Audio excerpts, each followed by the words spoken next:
El Centre d'Interpretació de la Setmana Santa de Tortosa espera augmentar l'encara escàs número de visitants que rep. Més enllà de la centralitat que donaran les obres de remodelació dels carrers del seu entorn, el centre ja ofereix una nova proposta per als interessats en aquesta celebració religiosa i popular.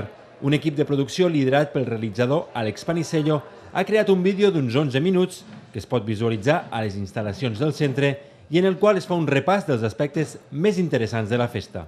És un audiovisual que complementa perfectament el que és este centre d'interpretació del Renaixement, on els visitants no solament podran veure i gaudir dels diferents passos que estan exposats i altres elements, com són les vestes de cada una de les cofradies, sinó que a la vegada, a través d'aquest audiovisual, també podran fer un petit tast de lo que és la Setmana Santa tortosina.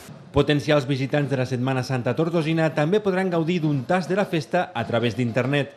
Al lloc web de Tortosa Turisme pròximament es podrà accedir a un resum d'aquest treball audiovisual. La Setmana Santa de Tortosa té una destacada importància en aquest tipus de celebracions en l'àmbit català. Hi ha elements únics i de gran valor tradicional, com és, per exemple, la processó de Diumenge de Rams.